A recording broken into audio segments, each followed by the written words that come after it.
Proportion de TDAH aussi HP. Je peux pas vous répondre. Il faudrait faire un screening avec un QI à tous les enfants. Mais moi, je vous donne une intuition, il y en a vraiment beaucoup. Alors, c'est effectivement pas objectif parce que c'est mes deux spécialités, le haut potentiel et le TDAH, mais j'en ai énormément et la majorité de mes hauts potentiels sont TDAH. Mais il y en a plein qui sont hauts potentiels et qui ne sont pas TDAH. Et ceux que je vois, moi, ils le sont tous. TSA et TDAH, on peut se poser les mêmes questions. C'est possible d'avoir une erreur de diagnostic. Bah oui, c'est vrai. Et ça, c'est assez moderne de dire ça. A priori, ça ne se ressemble pas. TSA, trouble du spectre autistique et TDAH. Sauf que, eh bien, parfois, je me demande si je suis pas un peu autiste, hein, parce que on ne tient pas compte des conséquences. On a parfois l'impression, les gens autour de nous peuvent avoir l'impression qu'on n'a pas les codes sociaux. On oublie de dire bonjour, on oublie de remercier, etc. Sauf que après, on se rend compte dans l'après-coup, on se dit mais j'aurais dû. Ça, c'est le côté TDAH. Alors que les enfants qui ont un trouble du spectre autistique, un TSA, ils n'ont pas les codes et ils ne comprennent pas tant qu'on ne leur a pas appris les codes. Donc c'est différent. J'ai fait le tour de la question. Attends, il y a 3% de HP, il y a 5% de TDAH. Maintenant, dans les on va prendre le problème comme ça. Dans les HP, on ne peut pas savoir parce qu'il faudrait faire tous les QI à tout le monde pour savoir si c'est un facteur de risque supplémentaire pour avoir un TDAH. Mais je te donne mon impression à moi, c'est très clair. Je pense que 30% des TDAH, des hauts potentiels, ont un TDAH. Et je peux faire la même remarque pour la dyslexie, etc. Je vous conseille un bouquin, si vous ne l'avez pas lu, d'un mec qui s'appelle Michel Habib, qui a écrit un bouquin en mai 2023 qui s'appelle Le génie des 10. Et il est en train de, il dit qu'on dit ensemble, il est neurologue à Marseille, et il dit ce qu'on dit ensemble depuis longtemps, c'est qu'il y a certainement un continuum entre HP 10 et TDAH. Mais pour l'instant, on ne peut pas le prouver. Beaucoup de gens, beaucoup de chercheurs disent que ce n'est pas vrai, mais comme tous les chercheurs, ils sont un peu déconnectés de la réalité.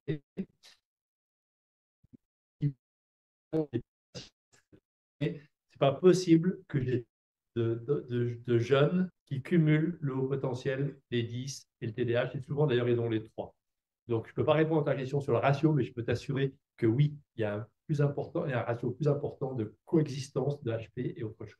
Avec le facteur compliqué que le HP a masqué pendant longtemps le trouble 10 ou le TDAH, et que le TDAH ou le trouble 10 a abrasé l'impression de haut potentiel parce qu'ils n'avaient pas les notes de partout, et donc ça retarde l'identification du haut potentiel et du trouble du neurodéveloppement. Quel lien on peut faire entre les TDAH et troubles du sommeil? Pendant très longtemps, là, je bats ma coupe, on n'a pas été bon. Et la première chose à faire, on devrait analyser le sommeil. C'est-à-dire qu'un gamin qui a mal dormi, il ne peut pas être attentif la journée. Et il faut avoir dans le bilan complet qu'on fait, on regarde au niveau ORL s'il n'a pas des problèmes de respiration. Mais on devrait aller encore plus loin. Mais pour répondre à votre question, le vrai TDAH, il a un bon sommeil. Les parents disent le matin, on trouve le lit complètement défait, mais une maman me disait, c'est tellement vrai, Timothée, mais c'est comme un diable dans sa boîte. C'est-à-dire qu'il bouge toute la journée comme ça. Le soir, je ferme la boîte, on n'entend plus. Et le matin, on ouvre la boîte et là, il bouge, etc. C'est ça. Ils ont un bon sommeil. Même l'endormissement, ben oui, ils sont épuisés. Ils sont épuisés par la journée. S'il y a un problème d'endormissement, je dois gratter du côté de est-ce qu'on n'est pas passé à côté d'un trouble anxieux ou d'un trouble de l'humeur. Maintenant, on a le droit d'avoir les deux. Hein. On peut avoir un trouble anxieux, un trouble de l'humeur et un TDAH. Oui, un enfant qui a un TDAH et un haut potentiel, il a du mal à s'endormir. Tous les enfants à haut potentiel, à un degré divers, ils ont du mal à s'endormir. Parce que s'endormir, c'est relâcher la tension, arrêter d'apprendre des choses, arrêter de surveiller ce qui se passe autour, parce qu'ils sont très vigilants à l'environnement, et c'est savoir qu'on vont ressurgir des angoisses pendant la nuit. Donc ça, c'est le haut potentiel. Le TDAH pur, il n'a pas de raison de ne pas s'endormir. Le TDAH et haut potentiel, oui. Ben oui. Alors, TSA, donc trouble du spectre autistique, c'est une très bonne question. La question est que faire quand ils ont à la fois le TSA, donc un trouble du spectre autistique, en particulier les Asperger, et un TDAH. Jusqu'à il y a une dizaine d'années, on disait, ceux-là, il ne faut surtout pas leur donner de la Ritaline, parce qu'on va augmenter, vous savez, souvent des angoisses particulières, des phobies particulières, les enfants qui ont un trouble autistique, on va augmenter leurs angoisses. On est revenu là-dessus et au contraire, on les aide beaucoup parce qu'on les ancre dans la réalité et on les aide à prendre conscience de ce qui manque aux enfants qui ont un trouble du spectre autistique, c'est-à-dire les codes sociaux. Donc actuellement, oui, on en repère beaucoup et j'ai beaucoup d'enfants qui cumulent le TSA et le TDAH et que je traite aussi. Oui, bonsoir. J'avais une question concernant la surdité. Je suis interprète à l'Institut national des jeunes sourds à côté. Et je voulais savoir si vous avez des chiffres ou si vous avez remarqué ou si vous avez reçu en consultation des sourds, si oui, de plus en plus, ou est-ce que vous avez fait un lien de surdité, TDAH? Non, d'abord, je ne suis pas compétent pour ça. J'ai quelques enfants qui ont effectivement des troubles de l'audition, des enfants qui sont appariés, d'autres qui ne sont pas appariés. Mais honnêtement, je ne suis pas assez compétent. Moi, j'ai une règle d'or, c'est que je ne parle que de ce que je connais. Pas le cas de tout le monde, hein. Il y en a qui inventent. C'était des noms. Alors d'abord, oui, je n'ai pas tout dit parce que effectivement, ça nous poussait très loin, mais il y a une hypothèse qui est connexe avec l'histoire du cortex préfrontal, qui est que, et je pense qu'ils l'ont tous, que le TDAH, il a un problème avec le circuit de la récompense. Le circuit de la récompense, ça touche à la dopamine. Le circuit de la récompense, c'est un circuit qui a été mis en place au fil de la création de l'homme pour que l'espèce se reproduise. Eh bien, manger, boire, avoir des relations sexuelles, ça amène du plaisir et ça permet donc à l'espèce de se reproduire. Donc, il y a un système à l'intérieur du cerveau qui sécrète de la dopamine dans ces moments-là. Or, les enfants TDAH, ils ont un problème avec le circuit de la récompense. C'est pour ça ils sont à risque au niveau des addictions. Il y a une épreuve, je vais enlever la diapo je savais que je n'aurais pas de temps, je vais l'enlever dans le train, mais il y a un test qui est extrêmement intéressant, c'est le test du chamallow. Je ne sais pas si vous avez entendu parler, je le dis pour tout le monde. On met sur une assiette un chamallow et on dit à un gamin, tu vois, il y a un chamallow là, je vais 10 minutes faire autre chose, et quand je reviens, s'il y en a, il est toujours là, on en aura deux. S'il est plus là, tu n'en auras plus. On a fait ça avec 10 TDAH et 10 enfants standards. Les 10 enfants qui n'ont pas un TDAH, c'est malin, si je fais tenir 10 minutes, j'en aurai deux. Les 10 TDAH, ils n'ont pas pu attendre. Donc, et ils ont bouffé le chamallow. Donc, il y a vraiment quelque chose de l'ordre de la difficulté, le besoin de récompense immédiate. Donc, oui, ça, pour répondre à votre question, oui, ça en fait partie. Et dans les groupes de Barclay, où on travaille sur justement quelle réponse faire, on explique un peu comment on peut donner la récompense, mais il faut que ce soit des récompenses adaptées. Et on s'est rendu compte que beaucoup de parents, souvent, donnaient la récompense alors que le gamin n'avait pas fini la tâche. On lui dit que si tu débarrasses toute la table ce soir, c'est ton tour, eh bien, tu auras le droit de jouer à des jeux vidéo. Et qu'il a à peine commencé à débarrasser, c'est bien, mon chéri, et il va jouer, et là, c'est mort. Donc, il faut effectivement tenir compte de leur difficulté avec le circuit de la récompense, mais avoir des stratégies ensuite éducatives adaptées à ça. Non, ce n'est pas devenu mature plus tard. Il y a un retard, mais ce retard, il l'aura toute sa vie. Il l'aura toute sa vie. Comme le dyslexique, c'est l'hémisphère gauche qui marche moins bien, et toute sa vie, ça marchera moins bien.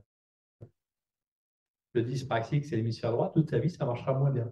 Sauf que ce que je leur explique, c'est que toute ta vie, tu n'auras pas de l'orthophonie, parce que tu vas trouver des stratégies. Et que quand tu vas écrire, je parle de dysorthographie, quand tu vas écrire j'ai mangé, tu vas réfléchir. J'ai mangé, j'ai pris, mangé, et. Ce qui est automatique chez l'enfant qui n'a pas de dysorthographie, j'ai mangé, et lui, il est obligé de passer par ces stratégies. Et bien pour le TDAH, c'est pareil. Euh, Toute ta vie, tu seras obligé, je suis continué à être obligé de le faire, avant de faire quelque chose, je m'arrête, je réfléchis, j'y vais. Donc, c'est-à-dire que là, ce n'est pas un retard. Oui, il y a un retard quand on regarde sur l'IRM, mais c'est un retard qui va durer tout le temps. C'est un décalage qui existera tout le temps entre les fonctions cérébrales qui marchent bien et celles de devant qui marchent pas. Ça en fait partie. On voit l'hyperactivité motrice, mais l'hyperactivité idéique, avec une espèce de truc qui va à toute vitesse, c'est pour ça qu'ils coupent la parole, qu'ils ne vous écoutent pas, qu'une idée en entraîne une autre. Ils ont pas la pensée en arborescence comme les hauts potentiels, ils ont une pensée en boule de flipper, c'est-à-dire qu'une idée entraîne une autre, entraîne une autre, entraîne une autre, etc. Mais ça n'a aucun sens, quoi. Oui, bien sûr, pour notre question, ils ont l'hyperactivité idéique. Le lien entre le TDAH et l'épilepsie, il n'y a pas de lien entre TDAH et l'épilepsie, c'est une bonne question. C'est-à-dire que, attention, la ritaline est potentiellement épileptogène, c'est-à-dire comme tout médicament qui stimule le cerveau, ça peut faire déclencher une crise. Je l'ai eu malheureusement récemment pour une gamine qui avait une vraie épilepsie, mais elle n'avait jamais fait de crise, et le fait de donner le médicament l'a aggravé. Il n'y a pas de lien entre le TDAH et épilepsie.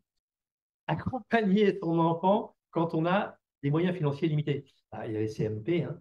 les centres médico-psychologiques, c'est gratuit. Voilà, ils sont souvent débordés. Il y a les psychologues scolaires, qu'on a tendance à oublier, hein, qui peuvent apporter une aide. Il y a les associations de parents.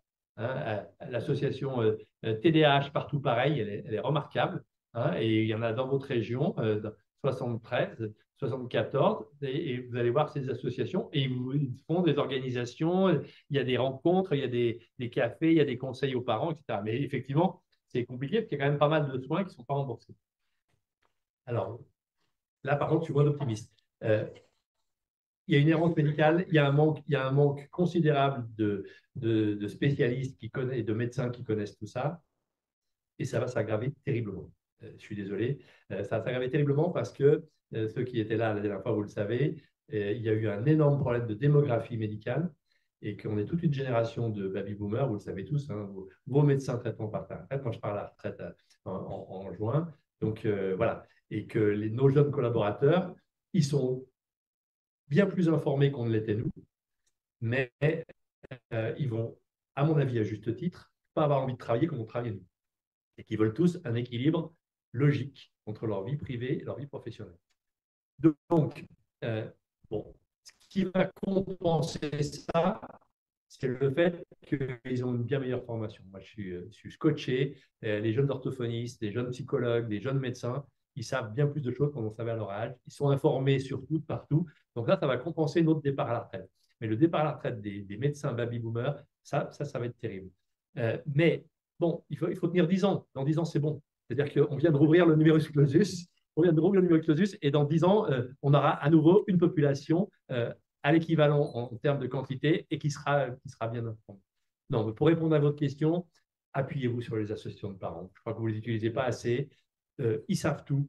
Ils vont vous faire gagner du temps. Ils vont vous dire exactement, en fonction de ce que vous allez raconter, les associations de l'AMPEP, par exemple, H3P pour les précoces, l'AMPEP, les TDAH partout pareil, AP10, ils vont vous faire gagner un temps précieux quand vous allez téléphoner à leur permanence et dire voilà, mon enfant, il a ci ou il a ça. Ils vont vous éviter cette errance médicale de gens qui sont allés voir, pas des mauvais spécialistes, qui sont allés voir pas le bon spécialiste. Parce que vous l'avez vu, si mon enfant bouge parce qu'il est déprimé, il va être super bien aidé au CMP ou par une psychologue clinicienne. Mais si on l'a envoyé pour prendre de la Ritaline, ce n'est pas une bonne idée. Et l'inverse est vrai. Mon enfant bouge parce qu'il a un TDAH, il va perdre 2 ans ou 3 ans au CMP, enfin, il ne va pas le perdre, il aura un accompagnement, mais on ne va jamais améliorer son TDAH là. Donc, les associations de parents vont vous dire, voilà, par rapport à ce que vous me dites, il faut aller directement à l'hôpital, au centre de référence, ou voir un pédopsychiatre, ou un pédiatre, ou un neurologue qui prescrit. Donc, voilà, utiliser les associations de parents, et puis en plus de se retrouver entre eux avec des gens qui ont les mêmes problèmes, c'est extrêmement vivifiant. Quel livre conseillez-vous pour en apprendre plus sur le sujet? Il me semble que je l'ai montré au début. Hein, il y en a pas mal. Vous regarderez. Donc, il y a la revue récente complète de l'ANAE, A-N-A-E, de mai 2023, qui reprend toutes les dernières données. Et sinon, bah, vous pouvez acheter mon bouquin On se calme. C'est une très belle métaphore. Hein. Cette fédération qui nous propose des soirées comme ça, il n'y en a pas beaucoup. Hein. Ils arrivent à créer quelque chose ensemble. C'est pour ça qu'il y a tant de monde. C'est pour ça que j'ai pris 3 métros, 2 trains et voilà, pour arriver là et annuler 8 patients. Ça m'a fait plaisir d'être là, parce que vous le valez bien.